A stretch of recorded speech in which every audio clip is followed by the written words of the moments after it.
Je vais répondre à cette question quand même. Comment séduire un homme? Je vais vous dire quelque chose que je vous ai déjà dit plusieurs fois.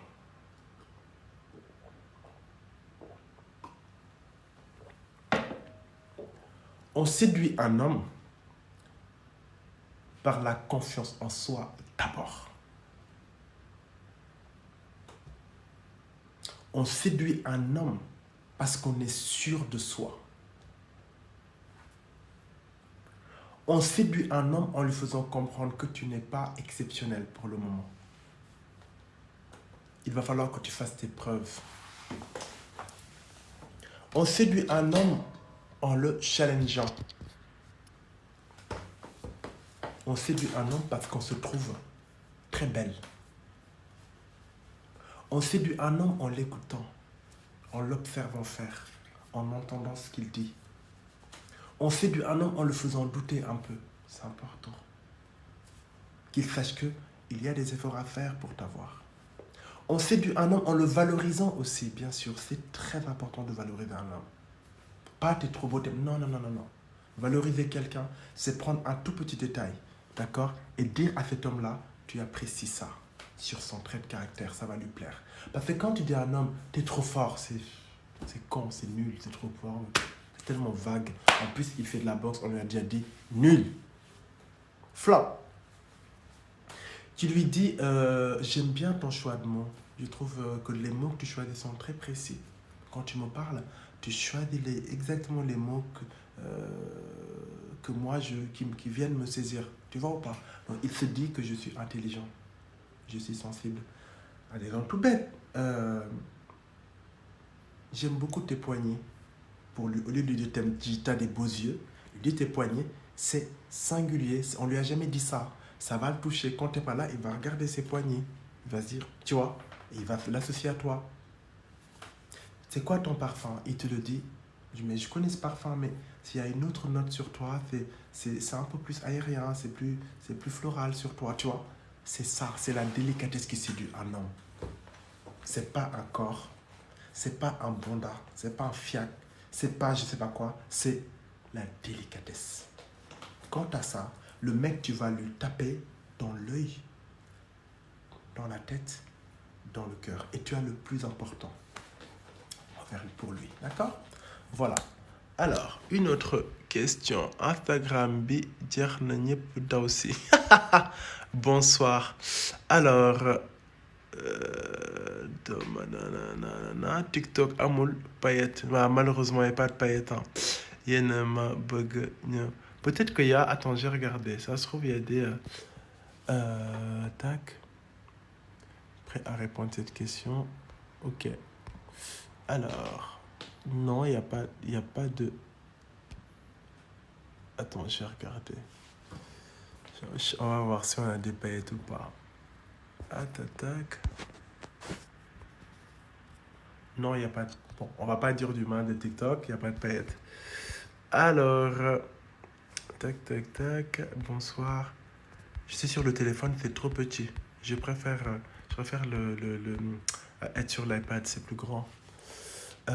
Team TikTok. Merci beaucoup la Team TikTok, ça fait plaisir.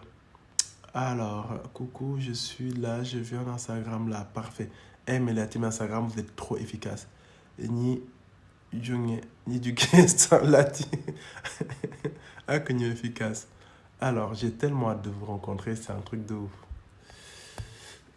Alors, les filles, vous me conseillez de faire le vaccin. Voilà, je vais avoir votre opinion. Vous me conseillez de faire le vaccin ou pas? Parce que, Inch'Allah, je dois venir au Sénégal au mois d'août. Mais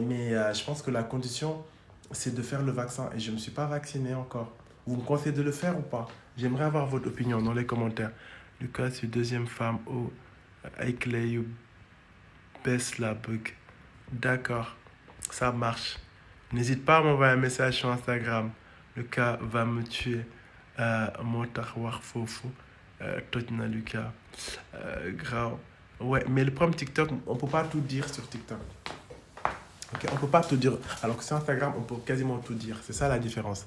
Mais c'est pas grave. Si c'est compliqué, je le dis en Wolof. Lucas, comment séduire un homme, s'il te plaît? Lucas, ça va, Lucas? Ok, bonsoir. Comment allez-vous? Je suis très fâché contre vous parce que hier, je vous ai parlé.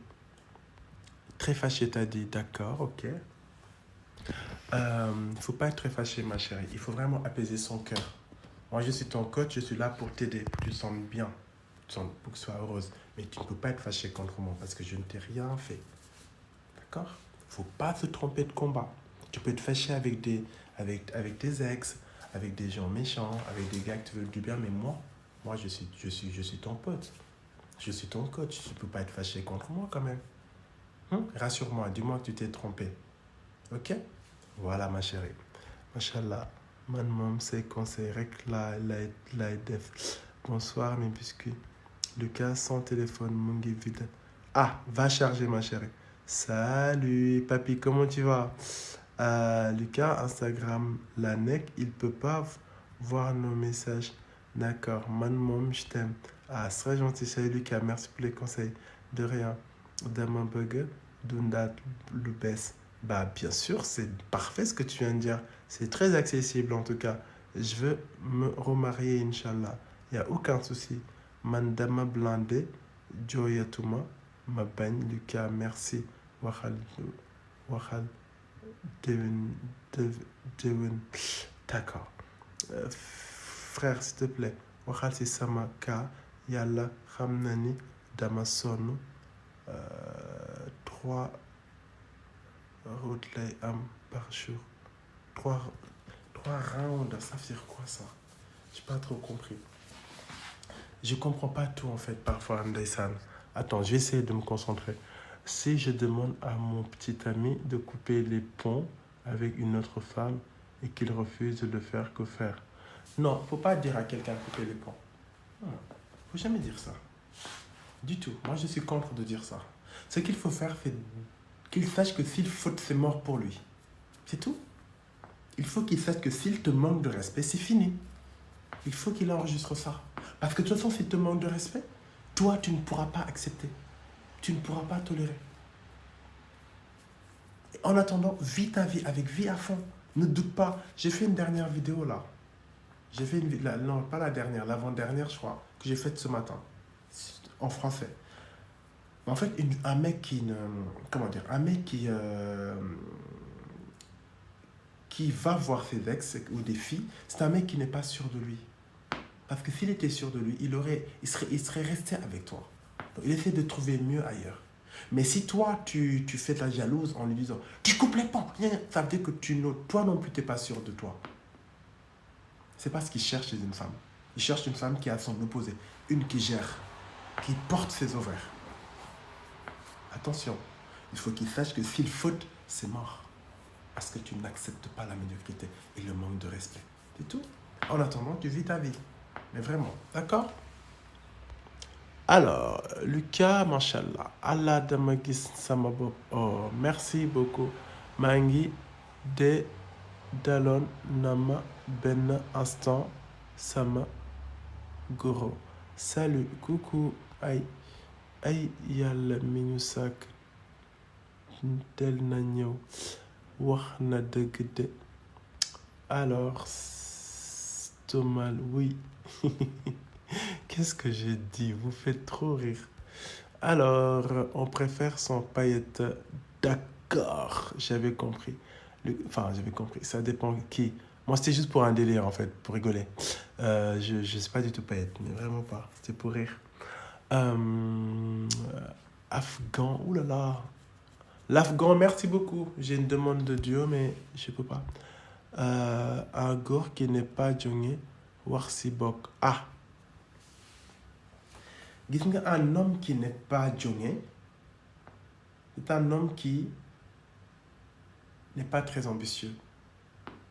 C'est un homme qui n'est pas sûr de lui. C'est un homme qui n'est pas généreux. C'est un homme qui rend triste sa femme. C'est un homme qui a peu de promesses. D'accord? Parce que Djongé, c'est la base. Djongé, c'est pas quelqu'un à Inge ou ça. Non, non, c'est pas ça. Parce que le problème, c'est que Djongé, on est en train de lui donner un autre sens qu'il n'est pas. Djongé, c'est juste se dire que j'ai choisi ma femme, j'ai choisi mon homme, je ferai tout ce qui est à mon possible pour que celui-ci, pour que celle-ci soit phénoménalement épanouie. C'est tout. Je vais t'embrasser comme un dieu, bien sûr. J'ai la chance d'avoir des lèvres magnifiques, roses, pulpeuses, sensuelles, qui sentent bon. Pourquoi je ne vais pas en profiter avec la femme que j'aime? Enfin, je sais pas, ça me paraît un peu bizarre, on est d'accord? Donc, je vais embrasser la femme que j'aime jusqu'à ce qu'elle adore que je l'embrasse. Je veux tellement bien la caresser jusqu'à ce qu'elle ressente que je la caresse. Je vais tellement lui dire des mots gentils, mais des mots sincères, des mots qui font du bien, jusqu'à ce qu'elle ressente que je ressens le plaisir de lui faire plaisir. Quand je fais l'amour à ma femme, chaque jour, je réinvente l'exercice. Je réenchante l'exercice. Je lui fais ça d'une autre manière. Parce que c'est ça aussi. Vivre, c'est se réinventer sans cesse. Aujourd'hui, c'est 1969. Aujourd'hui, ça va être, bon bah écoute, 1111. Je ne sais pas moi. D'accord? Je fais les choses différemment, mais surtout, je l'écoute. Chérie, qu'est-ce qui te fait plaisir? Chérie, qu'est-ce qui te rend folle? Qu'est-ce que je te fais et tu aimes à la folie? J'ai une idée, chérie, mais j'ai envie que tu me dises. Parce que quand ça sort de ta bouche, ça me caresse l'oreille, ça vient me chercher et j'adore ça. Donc dis-moi qu'est-ce qui te plaît. Tu le répètes jusqu'à ce qu'elle craque, elle te le dit. Fais-moi ça, bouffe-moi la nénette, ça me plaît. Et là, tu manges la nénette, tu dégommes, tu dévores, tu dégustes, tu lèches, tu savoures, tu picotes, tu picores. Tu la vois dans tous ses états. Tu dis, vas-y chérie, c'est ta fête, c'est ton festival. Alors, prie de mille feux. Je ne te jugerai pas, je te célébrerai. Ça, c'est un homme qui est Dionée. Toutes les femmes de la terre aimeraient avoir ça. On n'est pas très nombreux. Je sais, mais c'est accessible à tout le monde. Il faut juste le vouloir. Donc, quand tu n'es pas Dionée, malheureusement, tu gifles ta femme. Tu es en train de lui dire, tu ne seras jamais heureuse avec moi. Tu es en train de lui dire le plaisir et toi, ça fera deux. Tu es en train de lui dire, ça ne va jamais être l'apothéose avec toi. D'accord? Avec toi, ce ne sera jamais, bon bah écoute, l'explosion. C'est un peu triste, on est d'accord. C'est vraiment triste. Donc, vous savez, vous avez jàpp leen, raay leen, mat leen, duma leen du may nekk, coppati leen, dompet leen, sàkku leen, jàpp leen Anna di kaf ak Anna dafa bari lu mu soxla, Anna dafa ambitieuse. Jël leen seen jabar tëral ko ci njaxaanaay. Dégg nga tànkam yi ubbi ko nda ca àjjana nga jëm ci sa gémmiñ gi ni ko tey la tey maak yow ba bët set dinaa la jeexal ba ngay saliru mais ce n'est que le début. dinaa la moom lu ma la moomee mësuma laa moomee nii ce n'est que le début. jëkkër moomeel day xam na mi moomee jabaram. Dégg nga de temps en temps nga xaw a sévère un petit peu jël sa ceinture ñafale ko mais bien sûr jël gémmiñam ngi fóon ko fóon ñu ne di njaaba njale di yeeg di waaj di fóon di Anna Ndiaye di gémmiñ geeg Anna Ndiaye bi nga boole leen ñu bokk ndey ak baay loolu lépp pourquoi pas parce que dafa set parce que danga ko nopp parce que danga ko bëgg parce que dafa neex parce que dafa lay parce que moom nga bëgg. na leen di jaay merci di jaay paradis di jaay oulala di jaay lii lan la nga ne ko gisagoo dara bébé dégg nga gisagoo dara damay doog a yeewu te kon xam nga guddi gi sori na kon dañuy doog a dëgg ma li sa njëlbeen ga la ci pandaw boobu yegg see lépp leer nga jàpp sa jabar di ko namantiku di ko mos di ko macaat di ko mos di ko macaat dégg nga di ko raay di ko caressé di ko xool ci bët di ko wax ju neex naan ko chéri nopp na ma la chéri bëgg na ma la chéri yaa ñi nga yaay sama lépp yaay sama aujourd'hui yaay sama plus tard yaay sama everywhere muy neex dégg nga ngeen di jooy noonu daal temps nga def benn pause dem ci je sais pas moi jël seen ay gâteau seen omelette lekk ba ñëwaat dellu si waat bien sûr weekend saay-saay chéri tey weekend saay-saay laa soxla ngeen weekend ngeen tëju ci kër gi dégg nga mu mel neen sol ay talons yu mel nii maa leen ko wax yow nga sol sa benn pyjama ne ngeen ci kër gi de temps en temps ngeen di def ay affaires c'est ça la vie ku leen waxul loolu daf leen di fen kon góor day jonge jigéen day jonge sinon day metti de man yooyu moom na ma ci Yàlla musal kër day xumb lal day neex ok et pour ça il faut que ngeen di communiquer li nga bëgg sa xol bi li lay fantasme loo xam nga ko wax ko wax ko de temps en temps mu sàqami aana de temps en temps mu domp ko de temps en temps làmmiñam bi mu jël ko cokkaas ko muy fët-fëti di tëbëkkatal sa xol neex de temps en temps mu jàpp sa poitrine bi di ko massage marital xam ngeen massage marital parce que gis nga boo amee sa jëkkër mu xam la ni mu lay masser sa poitrine du daanu jamais parce que dafa am nañu koy masser y a des techniques bu ngeen bëggee naa leen ko jàngal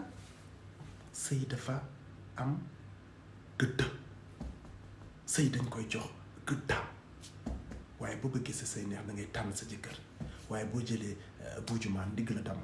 soxor bon saleté méchant ñàkk ambition ñàkk jom néew gàcce yërëmu ndeyam yow nga ñëw nag ñàkk fa ni ci dindax dugg naan da ngay sëy bëggoo lu baax naan damay sëy de xaaral daal de laal kaa moom damay sëy moom kii moom lu ne ci moom dama kaa bëgg comme damay sëy d'accord mais sëyal à ce moment-là ne te plains pas ku fen sa kër goro gëcc nag kii nag teralu la toroxal la ngay fen di fen bu yàggee doo amati benn xel doo demati fen parce que da ngay rus képp sa yelwaanu nday nag mais dégg togg sa tun bu doy ñàkk fayda ñàkk ambition bañ baax nguuda kañe mii nga topp yow nguuda kañe lan la lay indil nguuda kañe lan la lay indil nguuda kañe dina la dóor nguuda kañe dina sàcc ndaw ndaw li nga am nguuda kañe dina la tromper nguuda kañe dina la mbëkk nguuda kañe loo xam danga ko bëgg loo ko defal nguuda kañe liggéeyul nguuda kañe liggéey bi nga am day jël xaalis moom moo koy lekk nguuda kañe na doxaan ay xarit nguuda kañe ñàkk na jom nguuda kañe ñàkk na rasu nguuda kañe ñàkk na ambition nguuda kañe ci lal bi de temps en temps rek mu xaw la fee teral na ngay xam ko danaa bu yaay way damaa bëggu la da ngay fen bëggu la dégg nga jigéen day am fit jigéen day am fulla jigéen day am fayda jigéen day am maqaama jigéen day bëgg lu baax donc nga tànn sa jëkkër waaye nguuda bàyyi baleen ma nguuda kañe naa ci def vidéo nguuda kañe mi laa bëgg ngeen bàyyi ko nguuda kañe dox na gémmiñam gi xasaw na bëñam yi am na yu ci manqué nguuda ràgg na nguuda du nelaw guddi nguuda bari na dox nguuda bari na ay relation nguuda bari na njuuj njaaj waaye yow nga dugg ci nguuda kañe mi waaye lan nga gis ci nguuda kañe lan nga gis ci nguuda kañe loo gis ci nguuda kañe bu jëmee na xol na ba sa xol bi jeex na tàkk mu dem indil la ay dàllu chinois yooyu noonu 1500 naan la bébé my baby boo yow dul man du yow dama la bëgg yow xool li ma la jëndal nga naan mu yaay damaa daw damaa bëgg ci dala may daal fen nag sa xarit nag na jënd sa daal bu cher naan bi nguuda kañe alors nguuda kañe daal yu bon la jënd ay daal uude nga necc nag ni da ngay sëy ñëw na ko nag man am audace ñëw fekk ma man Lucas naan ma Lucas damaa bëgg nag nga defal man Lucas nag nguuda kañe bëgg ma nguuda kañe mii yow da yow t'as pas regardé mon palmarès xanaa yow type man je voudrais que tu viennes me dire Lucas aide-moi pour me jëlaat confiance en moi yow naa maa bëgg man daal maa bëgg nguuda kañe bëgg ma damaa bëgg daal man mel ne ci xolam bi mu may xalaat 2 heures du matin midi pourtant mu may bëgg man nguuda kañe mu ma ko bëgg moom nguuda kañe 4 ans ma koy xam bëgg mu sëyal ma man may xoolal Lucas su ma joxul daal sa garaawul ak sëñ bi man na ma tàkk rek non si tu veux que je t'aide da ngay bàyyi nguuda kañe amul ambition jigéen da ngay am ambition bëgg lu baax mais oui waaye njëkk si man gis nga Lucas góor ñi bari ma bëgg nga kenn ni nga ko noonu xama lan inventé benn tour ministre xama lan kooku damaa yàgg bëgg suñu ginnaaw kër la am ngandam kër yàgg maa bëgg te Lucas du mag sax te sama yaay nee na ma sëyal ko ma ne ko xolal maa bañ man nguuda laa bëgg man je préfère bonheur que nekk sëy boo xam ne bëggoon nit ki ma ne ko da ngaa bon de je te juge pas ma chérie t'es mon bébé je vous ai dit je vous juge pas je vous dis parfois dama leen di wax yu tàng ni pour xaw leen bousculer mais bañuma leen parce que vous êtes mes bébés waaye nguuda kañ mi 4 ans nga toog mu lay pamti fu ne dugal na la fa ay ruq ak àllu kañ fu ne dugal na la fa laal la fa yow bu la laal da nga laa bëgg non faut faire la part des choses góor mën na laa laal ba ngay jooy taxul mu bëgg la de da laa jàppee wana ko mbedd la jàppee waaye Lucas yow gis nga Lucas man xam nga man ak yow amuñu ne boobu su may tëdd ak yow nguuda kañ Lucas dama ciy gis sam bopp yow su may kii yow ko daf may wax yu ne dina ma dama laa bëgg ma ne ko man xam naa ne danga maa bëgg parce que ni may def nii soo bëggoon doo ma ko def man moom xamaam danga maa bëgg même si parfois danga may dóor di ma toroxal di gis ay yeneen jigéen nanga ma man xam naa man Ngouda Kane moom man danga maa bëgg non Ngouda Kane bëggu la Ngouda Kane ne t'aime absolument pas. Un homme qui t'aime ne le def lii. Un homme qui t'aime il va te célébrer. Un homme qui t'aime ne la tere sa kanamu ndey ak fay kanamu doom baay ak fay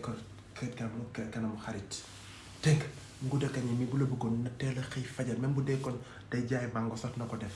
parce que bëggu dara jeexal sa xol bi waaye Ngouda Kane ñàkk jom Ngouda Kane guddee ba ci suba ngoon mu ne ci mbedd mi di bandar gi Ngouda Kane ñàkk na ambition du liggéey Ngouda Kane taat la bëgg nee naa la boo jëlee caru bisaab sax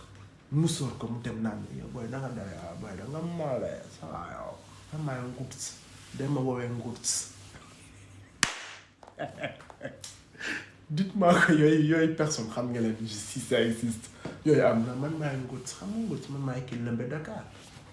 xale yi maa leen topp mais yow man yow yàlla loxo sama bët li ci yow di jëm ci man li jógee ci yow di jëm ci man als moo ko xam God mooy yàlla ci Englishman quoi man damay wax anglais nii may wax anglais ma bëgg anglais nii ah États-Unis dama fa mosoon bëgg a dem c'est que maa décidé gu rek mais xam naa ne bientôt ñoom ñooy ñëw sax jël si ma parce que man xam nga dama am kii quoi nit yow booy naka la yow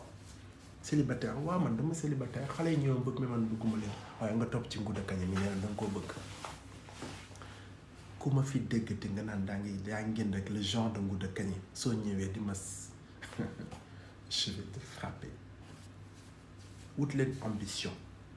wut leen fayda ak fula les Ngouda Kane bu ngeen ma dégloo aussi si vous vous reconnaissez à travers Ngouda Kane ñëw leen on va faire un coaching rien n'est trop tard quand t'es jeune t'as tout devant toi dégg nga kon nag nga bàyyi na ma yow moom Ngouda Kane moom yow li kaa xoolal gis nga nit ñi dañ koy diaboliser nit ñi dañ koy diaboliser mais man mi ko bëgg xam ko man maa xam ci jikko Ngouda daa baax Ngouda mi daa baax de temps en temps may indil cadeau nii may ma benn cadeau keroog ay dàll yu rouge ma jëndal te mënoon na ko cee bañ a fekk waaye daf maa jëndal ay dàll yu rouge guddi googu yow li kaa yow daf maa fóon te moom de temps en temps la may fóon waaye gis bis boobu nag damaa fóonoon Ngouda Kane moom nit ñi ñoo ko xam moo tax ñu wax ci ñoom lu bon Ngouda Kane daal moom bëggatuma fi déggate ay Ngouda Kane c'est tout tu vois donc nga xamante ni takku la tey takku la ëllëg nga jox ko sa lépp jox ko dem ba jeex tàkk mu manque la ba nga ñeer naan man daal du kaan man daal li ma bëgg rek mooy xalal dem naa ci ay sëriñ marché wu sëriñ moom ma ci demati dégg nga ñaandu naa ci Baye Mor Gabou ñaan na ci ba mu xawoon marché ne mujj marché wul xaw ma la moo tax dégg nga du kaan moom yaay sama dernière last moom Ngouda Kane maa bëgg mu takk ma ni ko non parce que toi tu vois mariage man je vois plus tard t'es une fille magnifique t'es sublime ma chérie je vais faire un truc ça va pas te plaire lan la ma ne ko je vais te séparer ak Ngouda Kane oui à la condition Ngouda Kane changer moom du ma sa changer cette fille ce genre de fille xam nga le nom Ngouda Kane je l'ai inventé d'accord mais l'histoire est réelle ce genre de fille je travaille avec elle je l'accompagne dafa am jom ma ne ko yow tu es une surdouée tu es magnifique nit ñi dañ la topp parce que tu es magnifique te t'as pas juste une beauté c'est que dangaa xamadi sa bopp mais tu es belle et ku la jege dafay am wërsëg dégg nga mais malheureusement dafa mel ni dañ la kenn danga mel ni dangaa dëgg nen bu nëb dafa mel ni dangaa dëgg liggéey nii il faut qu'on fasse un travail en profondeur pour que tu reprennes la petite fille que tu étais. À ce moment-là, tu verras que Ngouda Kane mi erreur rek la erreur bu mag la mais ça t'a permis nga xam yow yaay kan yow góor goo xamante ni 4 ans mu lay laal di la tëral nga avorté te plusieurs fois xëy na boo xeful mën nga am problème mu maternité plus tard moo la booy dinaa la takk yow ma la takk lu ma takk kenn li ngay def ci man God ma ko xam yow mais il faut que nga patiente quoi parce que man business bu may war a gérer voilà damay am business mooy gérer léegi mu yegsi man dinaa la tàgg dinaa la teral yow amul benn problème xaalis bi mu mës a jox yëpp naa ko multiplier par 10 jox la ko waaw booy kaay def ma yu neex eggale ko mu jëlaat ko xëcc loos ba ñef ko ci Ibra bokk ba mu nekk fay warax guddi lëmm mu nekk nag di cuqum mi noonu la koy def bu kiiwee ba put gi toqi mu daal di koy jël sànni ko ci lan bi patamee ko voilà damaa bëgg dañuy toog di waxtaan balaa mu yegg sax yow lu jàpp xam nga dangaa wax yow ni kii daa am solo kii fellation moom dañ koy def mais attends fellation avec ton mari man j'ai pas dit à quelqu'un xamante ni respecté wu la jàpp sa gémmiñ ngi def ko yoonu tool di ko surexploité boo demee ba sa put gi toqi mu jël la ñaf la ci lal bi sax-saxe la nga naan da moom daf maa bëgg saa bu ñu koy seq damay sentir mbëggeelam ci bi jóge ci moom di jëm ci man loolu moom dara fay ko lu kaa man loo tax ma toog ci non doo ci toog Ngouda Kagna c'est fini tu vas l'oublier mais à mort oui à tous les Ngouda Kagna qui sont là s'il vous plaît arrêtez mort de rire pour bi toog ba Ngouda Kagna kat moom oomu gëleem la am ni muy ràggee noonu mel ni gin xob noonu la ko yàlla dénki rëy xam nga noonu la ñuy mel na dañuy sew mais seen loolu na mooy xam na mooy manque seen yaram bi je sais pas en tout cas la mu làmboo moom mi ngi mel ni loosut ñamala dégg nga léegi nag comme ku jigéen ci moom voilà elle a pratiqué ma 4 ans nag booy maj tàngal di nga miin tàngal la mais malgré tout day jékki-jékki ndey saan pour gi day bangam su pour gi bangamee nag daa koy jël daal di koy sàkku nefaat moom di ko fayti moom nag moom elle a pas une bonne lecture de l'amour moom pour moom góor bu la bëggee daf lay désirer mais non kon góor du dem di fay kuy jaay yaramam loolu nag la jigéen ñi bari mënul comprendre bu fekkee góor gi daf leen di sàkku muy neex ci ñoom dañuy defee daf leen bëgg non góor mën naa ñoon la booy je t'aime booy danga je t'aime mais day fen bëggu la tey bëggu la lëg Anna Ndiaye jami suqumee loolu moo tax mu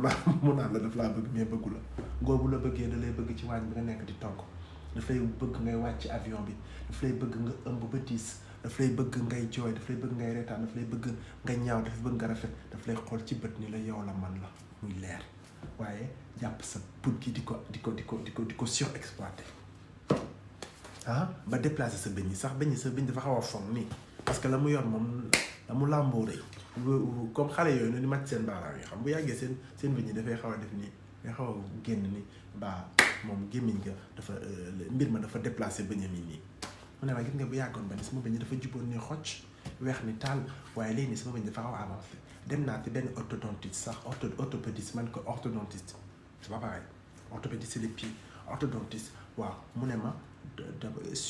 surinvestissement de mon palais moom moo tax sama bëñ yi séparé waaw man ko waa kii na noonu lépp la def sa bëñ yi déplacé na ko sa Anna Ndiaye mi ngi mel ni comment dire maam Kankuran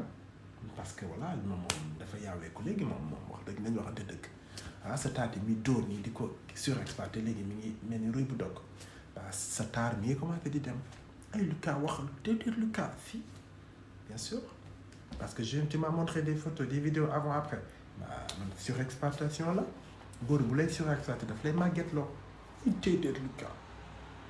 Lucas yow moom ba ma ko wax moom dama lay gëm waaye lii moom jeex na sama àdduna man ko nag à compter d'aujourd'hui Ngouda Kagna dañ koy teg de côté Ngouda Kagna amoo ci dara lu baax ak Lucas li ñu def yëpp li ma ko jox yëpp bu baax bi mooy xëy takk keneen sëy vie du rek troisième jambe daf la nax daf la corrompre daf la tàmmal lu neex ba nga dem na ba tàmm ko nag dootoo ko bàyyi nag waaye nag lu neex danga koy tàmm ak sa jëkkër mais mais pas ki lay dig naan naa la takk mais ki lay dig du la mës a takk ki lay dig du la mës a takk ndeysaan bañ yaa nga def nii yaa def nii xaw a foog nii buy dox ni daal da koy sànni ginnaaw ni un peu voilà mais léegi ak la rééducation ça va mieux et voilà bu ko loxo rombee sax day xaw def ne parce que xam nga ni nguur day jékki-jékki rek jël doq bi rek xëcc nii donc bu loxo jegee sax day xaw a defaale nii ndax da koo tàmm day saan xam lu ëpp tuuru ñaaw nag dafa doy waaye ko seen mu doon dee am ci yoon waaw wax donc ngeen nekkee seen petit ami mu bëgg leen a sur exploité bañ leen lànk leen awre jigéen dara gënu ko cher dara gënu ko ak exploité man je suis pour la voilà tàngal yi mais nag dañ koy def ci anam yu leer nga fan ko ba set voilà ni ko cher yi dama bëggoon damay dem benn anniversaire sama benn copine bu collègue de xamuloo ko voilà dañuy def benn apéro dînatoire 18h laay dem 20h laay ñibbisi ok d'accord donc xam ne jour bi ma néew la comme wax naa leen ko match PSG mooy am nga bàyyi ko ma defal ko affaire am pizza mag yëpp ni dem sangu ba sec defaru ba tooy xeb mel ni nga war a mel sol man daal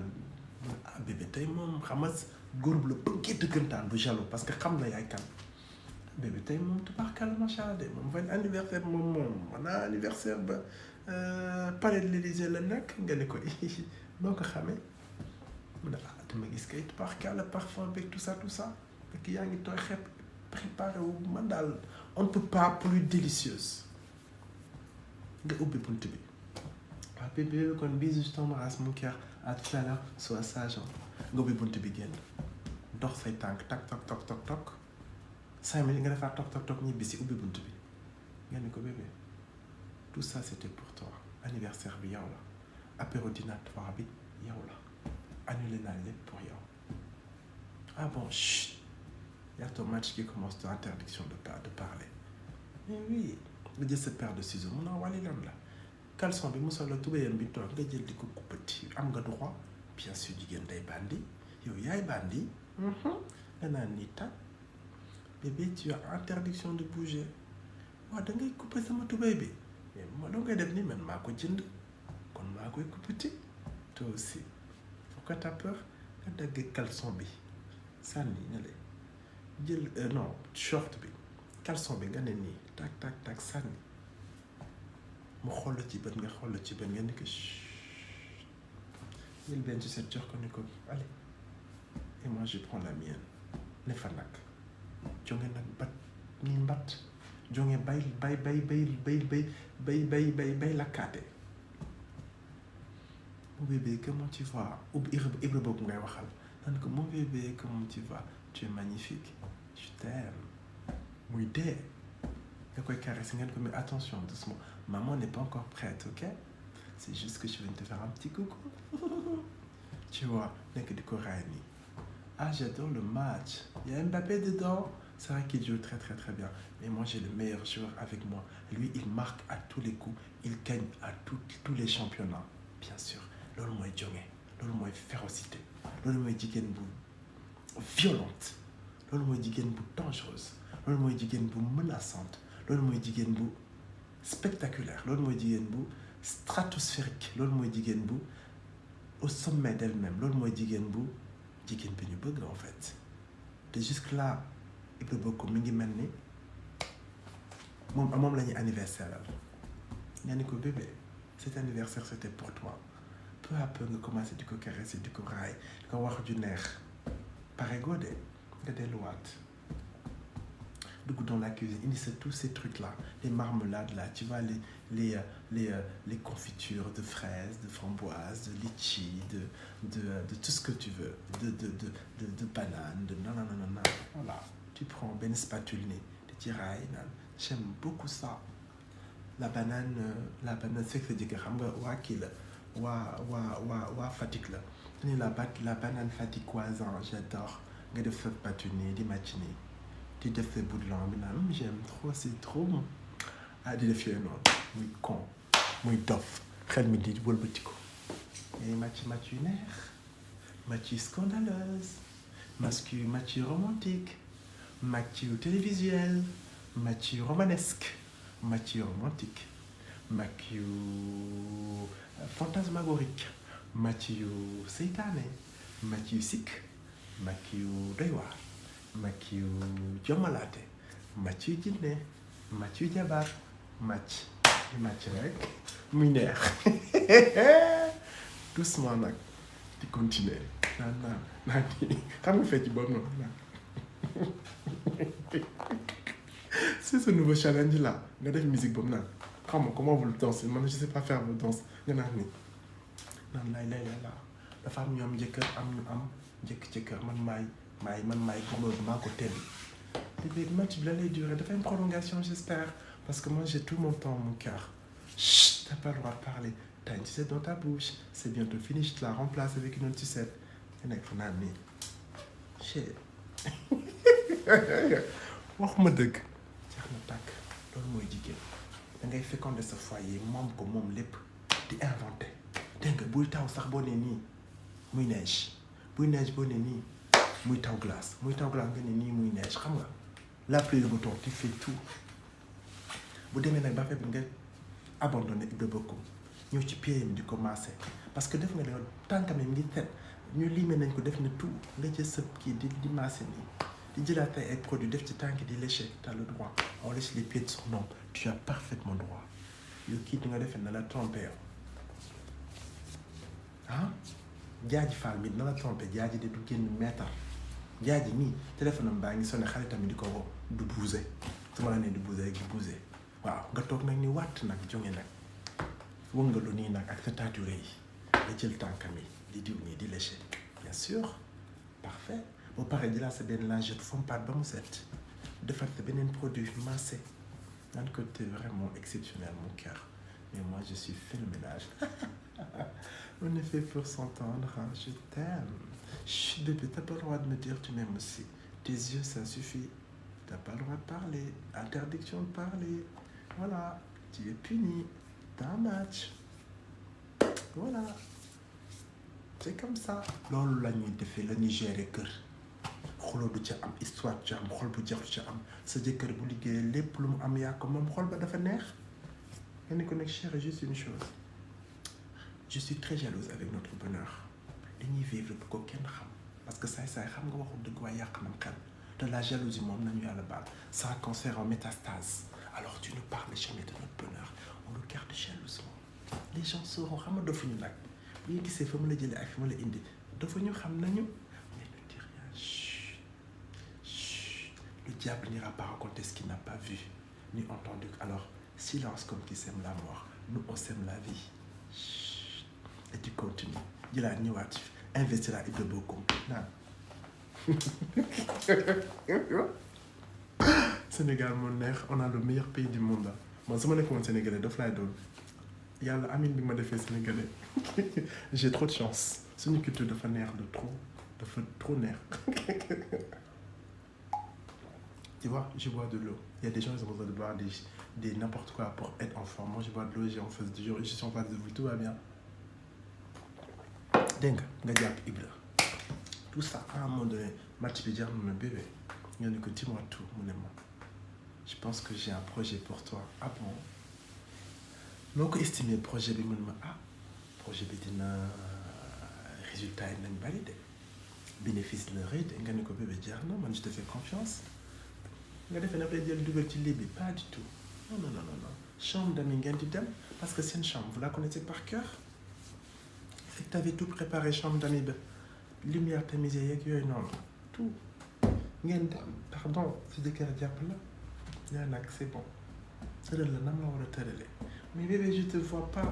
nga ni ko mu ne la c'est normal tu vas pas me voir c'est pas le but t'as toute ta vie pour le voir mu tëral la ci ñeenteelu tànk dégg nga comme réew mel nii sa ndigli day bëgg a dam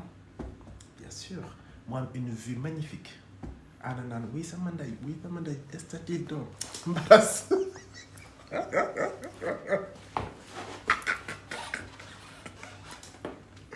nga xam ni sa ndey ko liggéey doom xam am na yoon seen njëkk daleen jàpp ci kër gi ba leen toroxal leen dóor yow sa ndey liggéeyal la ba man sa bés ba sa négocier tubaarkàlla macha Allah lépp nga am loolu mooy ñaan bu nangu sama borom sa jëkkër def la nag ak ñeenti tànk xam nga comment dire fasu ñeenti tànk xam fas benn tànk dafa am yenn fasu ñeenti tànk ngay doon wàññeetu nag sikki ba dee nag naan bébé mu ne la ngeen ko prends ton temps je vais lire mon roman en attendant quel roman? Tu n'as aucun roman à dire. Film la teg film bu sensuel film bu neex am ngeen droit seetaan dans ce moment la film yu inspirante ngeen jël film yi di ko appliquer bien sûr am ngeen droit ay magum jëm ngeen xale amu fi sa jëkkër jàpp la gémmiñam kii mu lay domp di la melastiku di la nemmeeku di la ëff di la boole chaud ak froid moom tam c'est à sa place mun la chéri produit yi nga jël yëpp je vais les prendre jël ko doom di lekk di raay di lekk ñëpp a mën a màcc nag ku ne am nga gémmiñ li muy jariñ du rek ay wax ba fa da nga naan muut di màcc mu ne muut di màcc ngay tëbaka daal di xamu ko xim bi xam na ngaa jonge nag sànq gi nga li nga ko fi wan tey na tu vas voir il va se venger loolu mooy sëy baleen sëy yu naqar yi metti yi xam nga lii moom kii doo la ko indil comment ça s'appelle man laa ko tuddee sax nguuda kañe xam nga nguuda kañe moom it loo ko def dafa xam yi nguuda dafa am classe bi nguuda du sa jëkkër nguuda amul kër nguuda jàppul téelowul sa jëkkër nag nga tànn ko fa nga ko war a tànn jële ko fu sori yóbbu ko fu sori jox ko projet bu rafet mu neex kii du la tromper jamais ci àddina parce que dafa kontaan day ñaan na daal yàlla la fa leen cat parce que li ngeen di vivre neex la mu jàpp kuddam gii kudd gu ndawam ngii di loqati ci nitalaa bi di ko raay ci aana di melasti ko aana yi fëtti kër gay neex àll ba daay ba lakk ngay tëbaka daal di yuuxu naan lii lan la wala ñaan bu nangu sonal borom lii lépp yaa ko mérité ma chérie c'est pour toi te nga lu fi def waxulu ay di njàmbat mbir mi yow lay tëggal waaw takkar naa seen feccal dafa lu la neex loo fi deful yow la man maay yow yaay man dégg nga ba muy jékki-jékki nii sarax ci yow yóbbu ko sax war na loo xamante ni la ñi gisul ñi mënul xamuñu donc arrêté nag ci sëy yooyu noonu sëyu bétekete yooyu noonu sëyu mbojo yooyu noonu xamante ni naqare ka fa am pourquoi pour quel but yow bañ la takkulee sax da ngay naqar nga dem di sëy yow jëkkër copain bi nga am faale wala ju la jox cadeau révélé wala nga dem yow ñàkk ambition ñàkk pas-pas ñàkk daraja bu doy ni nga dugg ci nguuda kañe mi baleen nguuda kañe bàyyi leen nguuda kañe tey sëy ak ñu baax ñi ci dëkk bi mais nag dañoo tey réglé ñooñu bëgguñu bruit non seen auto tente la ñuy am dëkk ci quartier yu baax am seen fayda d'accord bariwuñu wax dañu bëgg jigéen bu valeureuse jigéen bu doy wax jigéen bu discrète qui calme magnifique parle doucement mais bu guddi bu àdduna seen dam en 4 murs kacapan XXL oui mooy kii lay doon bu kii kenn du ko jox aliment de ko day lakk daay bi guddi gi nag yow yaay doon bukki bi di taal àll bi taal kër gi ba mu tàng jër bien sûr loolu mooy jonge kon bu leen trompé wu ci moom jonge c'est pas n'importe quoi c'est pas accessible à tout le monde donc je suis pas d'accord ñi jël jonge galvaudé ko vulgariser ko naan jonge léegi mbëtt yi sax dañoo ko jonge nii man non je suis pas d'accord man je suis descendant de Saint-Louisien et Saint-Louisien ça c'est pas jonge déjà ci waxin bi la jonge ci position bi la jonge ci posture bi la boo jongee da ngay jàkkaarloo kenn da nga koy duteloo sax parce que day dute ci boppam dégg nga mais kii xam sa njonge mooy ki nga koy seqal mooy sa ñoño kii xam sa njonge mooy sa ñoño on est d'accord ñoño c'est-à-dire ton équivalent d'accord ça veut dire ton homologue ça veut dire ton mari ou ta femme sa ñoño on est d'accord waaw loolu laa bëgg da leen lekk ci sëy da nga koy diw ba mu ni mbatt ak Nutella ak ce que tu veux j'en sais rien voilà dégg nga ne ko di ko mélastiku da leen mélastiku ana dafa sonn ci xare bi ana da ngeen koy ignorer ana faanewu leen ko ana bu leen mooloo góor ñi du ngeen am lu baax de jublu bu ngeen fekkee y a des góor qui sont là occupé wu leen ci ana dafa sonn de je vous le dis ana dafa sonn te leen occupé wu ci ça s'appelle la sexe enfin xam dini wax bi maanaam sëy ak lekk ngeen boole yooyu noonu di scénariser est-ce que vous avez vu fan la affaire bi jógee le gars au début jabar dafa war dem dîner apératoire non anniversaire boo xam te ni apéro dînatoire la anniversaire nga fa mu mujjee fan la anniversaire bi mujjee ay oulala bébé Arrête, c'est ta faute, t'avais pas qu'à commencer. Mais moi, j'étais en train de jouer. Et moi, je joue pas. Moi, tu sais, je suis premier degré. Si on me dit, si on me lambait, daj naa la demoon tey. Chut. Tout à l'heure, c'est moi qui n'avais pas droit à la parole. Maintenant, c'est toi qui n'as pas droit à la parole. Ok. Lu buur bëgg ñëpp ñàkk. Lu buur bëgg rek yàlla nay jàmm. Amul problème, je suis d'accord. Je valide. te ba boobu léegi mi ngay wax dégg nga waaye ba nguuda comment ça s'appelle ba ton mari accéléré le rythme bi noppi na de lok na dar parce que moom jëkkëram dafa xam point faible am xam fan la koy jaar kon boo nekkee sa jabar da ngay xam fan nga koy jaar boo nekkee sa jëkkër da ngay xam fan nga koy jaar dégg nga couple yooyu noonu lu ñu laal mu marché lu ñu laal mu réussir parce que ils ont été touchés par la grâce te loolu lépp si man foofu laa leen bëgg a yóbbu kon bëggatuma fi ñoom Ngouda Kane laa bëgg ñu génn ci film bi boolewu ma leen sama scénario par contre bu ñëwee bëgg ma aider leen y a aucun souci je leur ferai une stratégie pour ñu jóge ci Kane système bi d'accord du coup dugg ci je sais pas mon VIP système c'est tout ba ci les bisous il y a une façon de le faire quand t'embrasses ton mari par moment je vous ai dit planter des ongles un petit peu dans ton dos tire-le vers lui pendant que tu le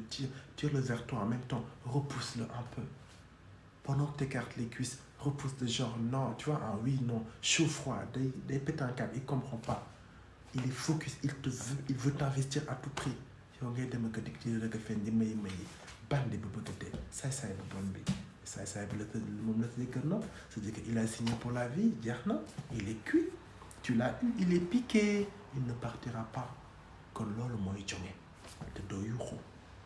doo histoire doo mer nañ la jox cadeau nañ la féliciter nañ la encourager nañ la nopp nañ la jox lépp da ngay dem benn instant nga ne waa man fi ba incha allah la lii lépp ma arrivé lii ci bonheur ca defin bala ca investissement bala ca ñoŋe bala ca ambition bala ca na nga koy bëggee la ak na nga koy defee la waaye mel ni rek ku ñaanum ndeyam këpp ku yàkkub ndeyam këpp mel ni ku wayaanub ndeyam këpp mel ni ku yelwaanub ndeyam këpp dugg ci Samba Doki wala Ngouda Kane wala Boy Tef genre yooyu noonu wala comment ça s'appelle comment Vieux Magne wala dugg ci ay genre Badou Rebeuss genre yooyu ñoo leen neex bandi yooyu noonu yor lu wuñu dénkaane wuñu duñu yor kenn mais nag dañuy neex ndig dañu mën a dóor daal dañ ko mën mbirum sa foofu lañ lay bloqué dañ lay jàpp rek ndax la ba nga kii rek ci laal yoo xamante nag nga nekk nag robinet mbedd topp leen nag di daw dootoo dégloo ndey dootoo déglu bàyyi moo tax jigéen na ngay def ndànk balaa ngay joxe sa bopp parce que boo ko joxee ki nga ko war a jox nga naan ki dañ maa liggéey kenn liggéeyu la daf laa jàpp dugg la ci roq bi en général ci ay sumbe jun yooyu ci ginnaaw tefes yooyu la ñu xam amuñu fu ñu dëkk nag endroit yooyu lañ lay yóbbu fët-fëte la fa ngay tëb muy sama nag kii moom damaa liggéey lu kaa moom parce que li ma ci retentir man je pense que loolu normal si il y a le vice ça s'appelle le vice walaa ji dugal la foo xamante ni nit ku baax du fa ne wax la wax yu doy waar xam nga jox la parfois un petit verre nga naan ni pour rafraîchir la rëq sa ndigli rëq yu tàng jër ngay tëb ko daal loolu ma la mu woo la ni la 18h je te vois tel endroit 14h nga ni dojj taxaw c'est déjà trop tard je peux plus rien faire tàmm nga ko xam nga tàmm ko nag moom tàmm laago la voilà naan gis nga yow Ngouda Kane lu jàpp Ngouda Kane dama koo jéppi waaye bu jëlee loxoom teg ko sama yaram rek sama xol bi ni sanax lu mu bëgg man bëgg naa ko kii daf maa liggéey yow lu jàpp lii moom daf maa liggéey waa man maa leen sëriñ la dëgg la samay maam sëriñ lañu waaye man mii j'ai fait l'école je ne suis pas un marabout donc pourquoi tu me parles de sëriñ parce que tu penses que je vais citer des versets pour te sauver non pas du tout on va faire un retravail sur la confiance nga xam ne am na ñoo xam te ne du ñu Ngouda Kane c'est des hommes bien comme il faut bon auto-rapport te buñ la boolee dugal leen seen kër ba jox la ñu la war a jox tu verras que c'est beaucoup mieux que ça parce que day bokk ak amour bokk ak romantisme c'est woy du c'est pas rek woy ñoom ñoo mën a bomb ci biir déedéet pas du tout c'est que oui dañ ci boole jeu dañ ci boole vice ak bandi waaye góor dina baax mel ni mu war a mel am vice tam am bandité mais day baax xam nga nekk ak bandi bi la bëgg te yéene la lu baax la teral moo gën bandi bi nga xamante ni loolu rek la am ndiggam rek la am tubéyam rek la am xam nga c'est pas beaucoup wax ma dëgg voilà donc loolu laa leen wax dee leen am fulla ak fayda xam ki ngeen doon bëgg ki ngeen bëgg seen bopp ngu dëkkañe ne ko ale dégg am na sama benn ex meilleur ami qui m'a trahi man may naa la kooku d'accord donc je compte sur vous ngeen abonné wu ñi nga xamante ne nekkaguñ Instagram ñu dem sur ma Instagram live bi dinaa ko def dinaa couper la bonne partie dinaa koy def ci YouTube ku ko seetaan nag sa problème la waaw donc di wax ni ko wax ak sa jëkkër nga ne ko chéri j'aime bien boo may investir j'aime quand tu prends le temps d'être un peu violent un peu méchant un peu doux un peu xam nga mais ngay mélanger genre yi la dernière fois nga ma mën fee bêtise bi nii ma sol sama talon yu rose yi avant ma sol au lieu ma sol talon yu rouge yi nga jàpp ma ni corrigé ma nii man j'ai beaucoup aimé boobu noonu waaw j'aime beaucoup boobu peine noonu peine boobu moom j'aimais la sentence était vraiment pas mal c'est-à-dire que de le corriger de temps en temps bien sûr xam nga da ngeen sikk nag taj da ngeen sikk tapank de temps en temps c'est-à-dire que sol benn tenue nii tout en noir ceinture bu rëy nii takk ko nga xëy rek ñu la nii jàpp dugg la ci ruq bi dinaa la corriger dinaa la këf dinaa la bousculer dinaa la tourner dinaa la prendre dinaa la secouer dinaa la def nga naan non bébé j'ai peur arrête mais si tu n'as pas été sage jàpp sa gémmiñ bi fii ne di ko tourner xanaa sa gémmiñ bu neex bi dinaa ko exploiter aujourd'hui bébé non arrête bébé bu wax loolu damay tiit ci sa labello chocolat bi dinaa ne non bébé arrête bu wax loolu damay ragal si sa gémmiñ bu neex bi dinaa ko ñaam tay ñaam yu xaw neex nii mais non bébé je veux pas j'ai peur mu daal di jël aada ndomp ko tuuti nga naan arrête bébé pas maintenant ça c'est mon point faible je sais yooyu xew couple yooyu ñoo aak man j'ai peur de ce que je dis ay yéen yaa leen bandi quand je parle de Mozart et de philosophie ñetti jaamukatu yàlla ñooy ñëw ne dojj naa nii j'espère que dina xanaa mbir mi dina dérailler nag waa Lucas mii ma sànq bi léegi ma toog fax frankulaay sax may waxuñ ma ay wax yu waaraate ak moom Lucas na ma mi may bëgg a décevoir nag Lucas mi ma tàggee ci Safula mi ma wax ci Dakar ne ma dafay def lii ma ñëw mun naa sànq ba de mun naan ma confiance en soi ak maîtrise en soi waa Lucas mii waa ki est-ce que Lucas la sax oui Dieu kii de moom je suis déçu nag ak kanamam waa Lucas doo wax dara nag ma jékkee commencé di wax waaw na bu jéem dimbali ma ba ma Lucas day wax man damay déglu Lucas di wax kay déglu yéen ñi ngeen tànnee lii rek ngeen bëgg mais vous avez parfaitement raison parce que lii boo ko xamul ñu ne doj jët sa jëkkër tu sais que tu seras une future trompée Lucas moom wax dëgg yàlla moom c'est vrai que bëgg naa bay wax ay wax yu sérieux ñi parce que dañ ci amaale culture générale d'accord dañ ci amaale culture générale mais bu ci yàgg nag parce que ñun ci suñu dañu bëgg xam ne ñuy jàppee suñu njëkkati sëy yi loolu moo ñu gën a intéressé mais ay capitalu Gabon ay capitalu Fiara la woon moom doy na sëkk moom demuñu fa bëgguñu faa dem xamuñu la fa am on s'en fiche waaw wax ñu suñu sëy bi ñu mën a jàppee suñu jëkkër yi parce que góor ñi dañoo sikk dina suñu dinosaures yi la ñu bëgg nga wax ñu leen di mën a maîtriser ñu nopp di ñu bëgg di ñu jox te bañ ñoo trompé waaw looloo ñu intéressé nag Lucas nag xam nga man dama li nit ñi xaar ma dama la koy wax ñu loolu waaw nga ni kon lan la d'accord ça veut dire que Ibra Bakhoum da nga koy maîtriser kon jeex na Lucas man loolu ñemee damaa bañoon ñu jugé ma waaye man ni may gisee nii lay loolu rek laa bëgg te sama pour dafa xóotara tax lu ma ci bañoon amul waaye nag man moom sama jëkkër laa mës a xam moom damaa kii moom waaye nag bëgguma nag mu may kii muy dem ak ñeneen dañ ko wax nga dëgg de lépp ngay mën da ngay indépendante financièrement autonome da ngay soumise extrêmement soumise da ngay soumise mel ni paillasson mais en même temps da ngay terrifiant da ngay yéeg ci kaw digg boppam bi bien sûr xam nga fi may waxee da ngay mën ne bii mën ne bee mën a di fële fu ne daw daal bari pax mel ni mille trous xam nga tame ngay doon fu ne ay pax fu ne ay pax nga waaw fas sa kanam di inventer ay histoire di scénariser yow lii na sa meilleur ami d'enfance ñu war ko takk nga mu defal la tout un mois mu defal la lu ne préparé le jour a takk ba nga ni ko chéri takk bi intéressé wu ma ki ma intéressé yow la jël néeg bi caabi ko ni ci kër gi nee naa la sa sër boo xamante ni bën bu ne ak sama bopp bi xaj na ca ne ko bébé lii mooy bi gën a discrète sa sër yi may sol tey kii laay def c'est la fashion Ibra Bokoum week fashion Ibra Bokoum week nga jël yu bon di défilé ci kanamam jël mënate ko da ngay mënate sa jëkkër mënate loxo yi mënate tànk yi nii waaw di ko romb di def ay kii nii teg ay Beyoncé nii ay affaire yooyu di def ay striptease ci kanamam muy tëb di muy bëgg a dee nga ne ko bébé non tu n'as pas le droit tu regardes parce que dama gis ni fan yi danga ma investir de trop sa bët dafa xaw a yare di ko dama yar sa bët kon dee ma xool ci bët dee ma sàkku loo ma bëgg a def ma ko tout mais avec les yeux waaw di sel yeeg naan li yeeg yooyu noonu di sol ak naan nii yeeg naan bébé bi neex na la bi taay bi neex na la non bu rose mën a dàqal d'accord bi am trou bu réew la am trou bu ndaw bi am trou bu rëy bi d'accord ok très bien kon nii soo nekkoon benn plat ni ban gâteau ban sauce nga may manger lan nga wax j'ai pas entendu lan mayonnaise ndaw far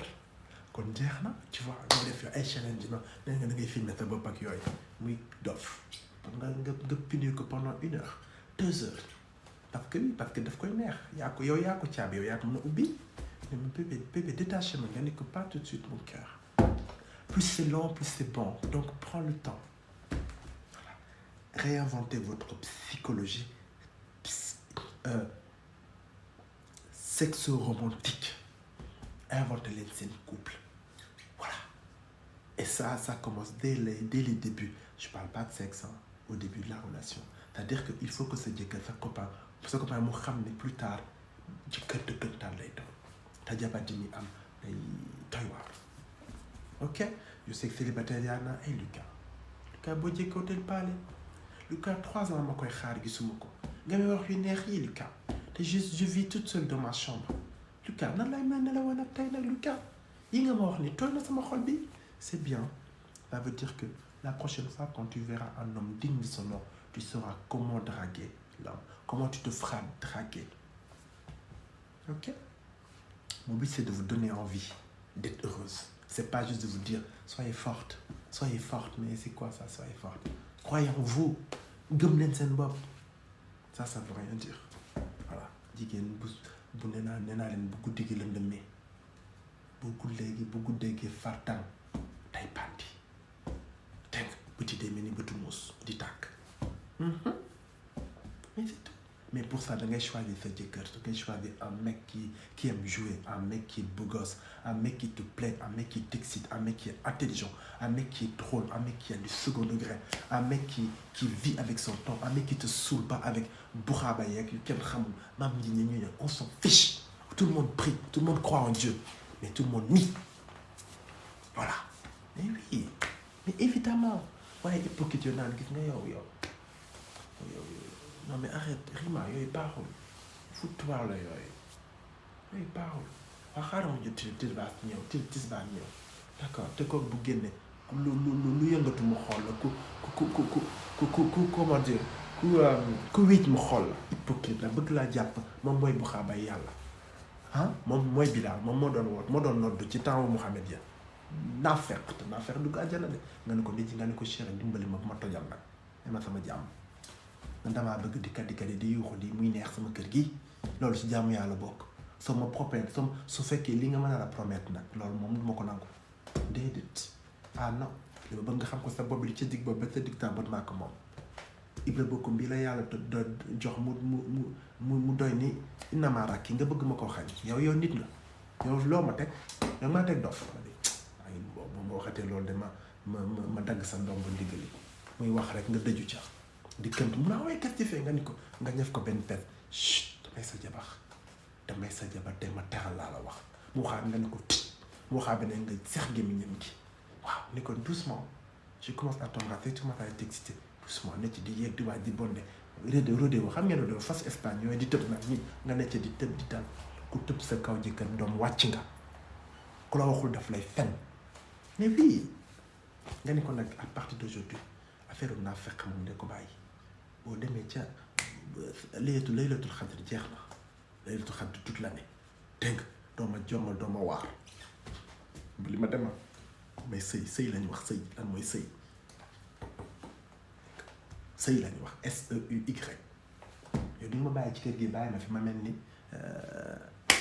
garabu li ngom di ma tuur ndox de temps en temps naan ma illa li xaar ma toog la xaar yow xamee nga ma doyee di ko ak ñàkk fayda ko ak noonu yow ba nga may doxaan noonu laa meloon ma yab te ma laal yu neex laa la wax te ma sëyal ci kër gi bay xam ko ximbi damaa bëgguma ñeek ma benn man sama xarit yëpp ma respecté ñëpp ma teg fii may am jëkkër mu may suufeel yooyu yëfi nit la mu loolu xam nga ni ku la wax sa dëgg ko fi dana am patt day xam ni kafoo ni ko je t'ai choisi tu sais tout faire xam naa ni t'es magnifique te xam naa daama teral ci kër gi te àdduna yi daan ko gis waaye nag yow lan moo qu'est-ce qui est passé dans ta tête bu nga ñëw naan ma yow bébé rima yi baaxul lan mooy baaxul loolu du escroquerie c'est quoi cette sorcellerie sax laay wax ma bum escroquerie bien sûr muy wax fekk yaa ngi ci nekkoon di yéeg di wàcc nga ni poqet génn jël sa gémmiñ gi c'est pas grave c'est ton corps sa yaram la dara bonu ca mun a nga ni ko chut dégg nga ni ko jaamu ko tu yàlla kenn du ko xañ àjjana te lii sama àjjana yow doo régler sa bopp yow waaw je lay doon après je lay doon ngeen commencé di ci jouer de bokkum nag mel ni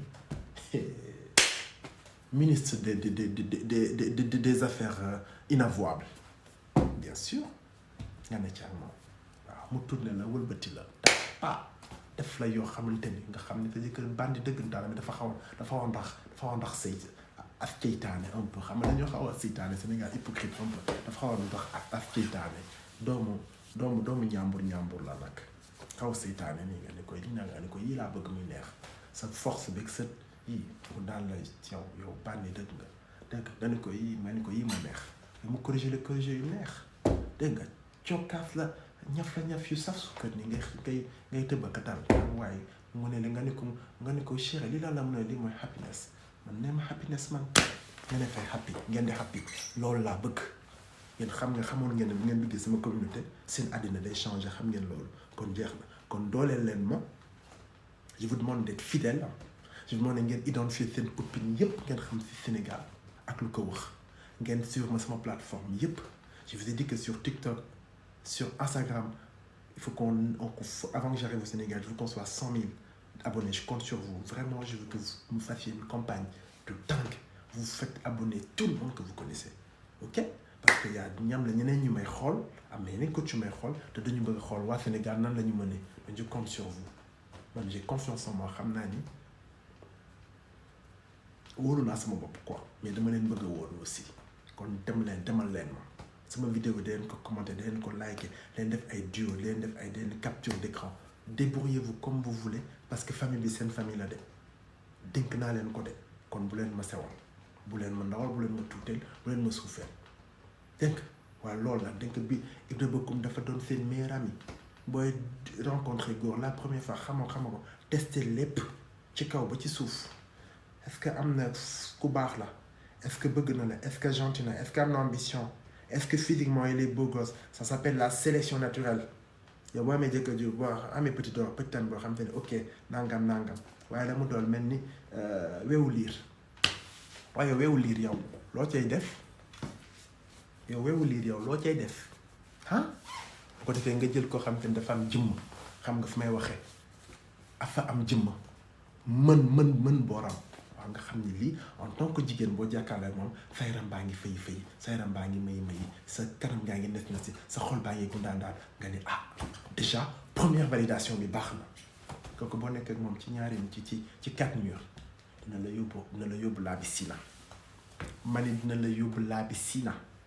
tous les soirs c'est la piscine voilà à la fin sax bu ne laa bi nga ne ko sina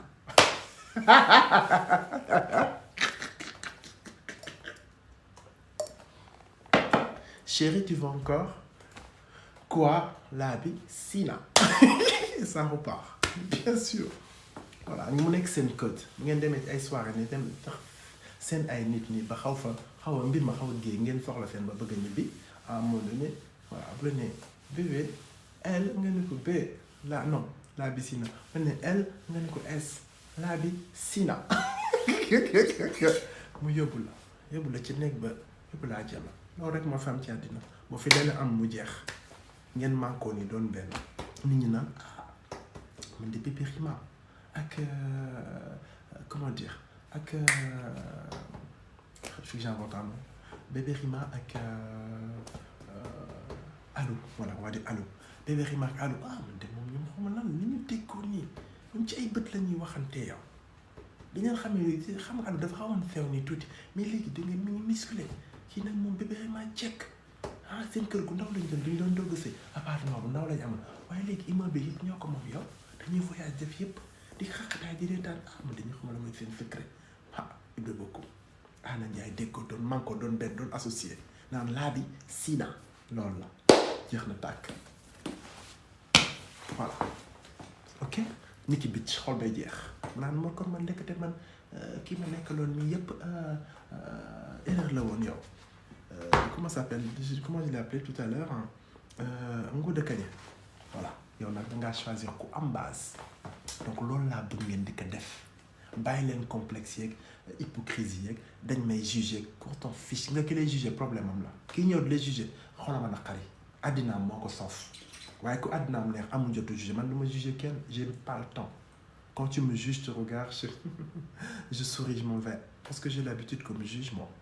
Qu'est-ce que ça me fait? Rien du tout. Ça veut dire que tu m'aimes, tu m'adores. Tu voudrais être à ma place, t'arrives pas, donc tu me juges. C'est tout. That's all. Donc tu vis ta vie. Transformer sa vie, mon nek ngandam farandol ni de joie et de plaisir. C'est-à-dire que dans la vie, ngandam ko Sina. La piscina. Il y a une chanson comme ça, une publicité à la télé. Tu vois, mu jeex. Mu lay mat nga koy gàcc. Mu lay xoss nga koy domp. Mu lay kucceel nga koy rek mu lay ëff nga koy siicu muy neex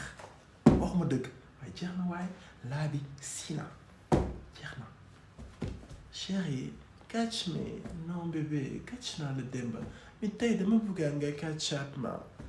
ma nu nga bëggee lu neex yaa ma ko tàmmal toi aussi bébé catch me la team catch me foofu dee foofu neex jeex na tàkk de leen catch me catch dafa xew ci jamono dafay feral xol c'est un sport excellent baax ci xol baax ci cardiovasculaire baax ci longévité amul âge nag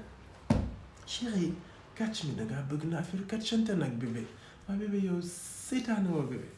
oui sa jëkkër am nga droit waaye yow di nga ma xool ci bët nee nga ma dama bëgg catchante waaye bëggoo catchante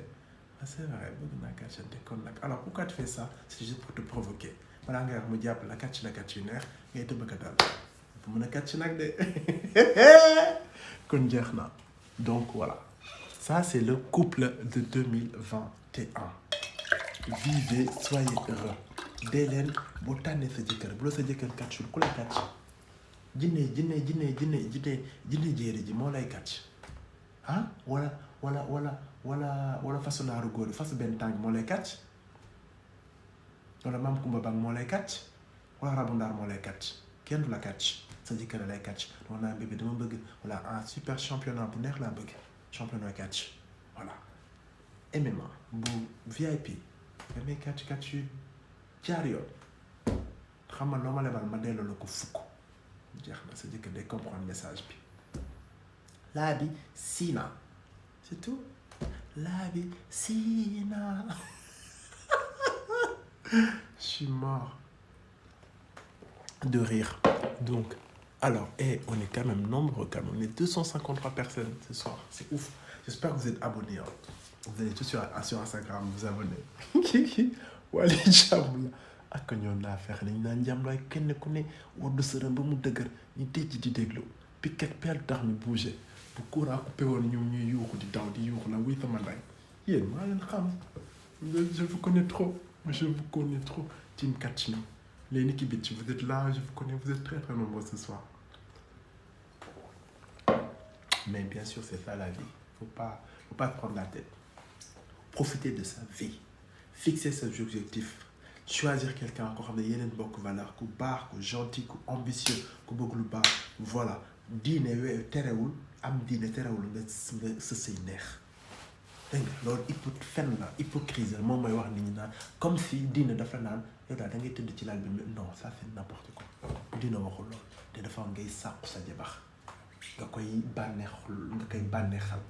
nga koy teral toi jabar pareil tu fais ça pour ton mari c'est tout. Chaque génération livre ses propres guerres à ses propres idéaux. En 2021 jigéen ñi bëggatuñu nekk frigo ci biir kër gi ñu ñaf ca deux yaourt bàyyi leen defe ni mbir ma jeex na non les femmes elles ont envie de s'épanouir dans leur foyer dans leur couple dañu bëgg kontaan dañu bëgg heureuse dañu bëgg muy am humour am romantisme jëkkër yi di leen jox ay cadeaux di leen voyager di leen révélo di leen nopp di leen napp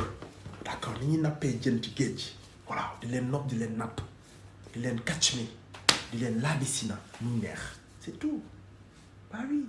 kenn doful jigéen ju jëkkëram yore ni mu ko war a yore àdduna bi seede ka jigéen ju jëkkëram yore ni mu ko war a yore àddina bi seede ka maa leen ko wax mais oui dégg nga donc bu guddi gi xam de temps en temps vous aimez le fait que vous le mettez de côté vous profitez juste de votre vie tranquille voilà jeex na tàkk souffrance moo xew yi en fait yal na ci yàlla musal dépression moo démodé dama ci yàlla musal misère moo archaïque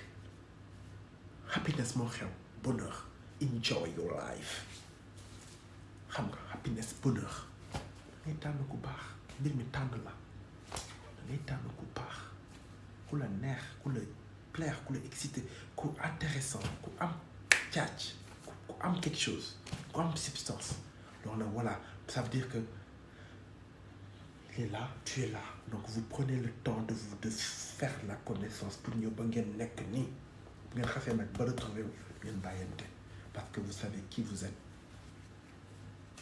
dégg nga bëri mbër ku ne xam ne ki la mën danga du nangu donc tu as choisi ton lutteur tànn nga sa mbër bu defee nga jaagari ko déployer tous tes talents wan ko sa éventail de possibilités ni ko yow yaay kan nga nampaneel nga et il y a du choix beaucoup de choix il ne pourra que le constater avec ses yeux ébahis écarquillés de poissons frais il n'en croit pas ses yeux il se dit ça là c'est ma vie ça là c'est ma cam ça là c'est ma fréquence lii man la yitteel maa ci góob maa ci gar lii man la lii sama mbira wax ma dëgg kon nag day am laabisina day am catch me day leer ok bah écoutez je vais un peu lire vite fait ce que vous marquez après je vais vous laisser d'accord donc j'espère que vous avez passé un très bon moment je compte sur vous pour aller tous ceux qui n'ont pas encore fait d'aller sur Instagram abonnez-vous sur ma chaîne YouTube aussi ok et encore une fois je compte sur vous pour plus vous êtes réactifs plus vous êtes au taquet plus je vais vous faire des belles vidéos donc je veux que vous soyez à fond ce soir mercredi c'était le soir du Sénégal c'est votre soir je me suis donné à fond j'ai plaisir à me donner quand vous êtes là vraiment et les autres jours aussi quand c'est pas Team Sénégal il faut venir parce que j'ai une team internationale j'ai besoin de votre force je veux qu'on soit tous ensemble ok donc je vous aime très très fort je suis été ravi de ce soir je sais que ça va me parler parce que je vais encore faire des captures d'écran je vais remettre sur Insta et tout ça va vous plaire à mon avis et je vous dis à demain donc abonnez-vous sur YouTube surtout YouTube Facebook et Instagram d'accord je vous dis à demain assistante un verre d'eau s'il te plaît bye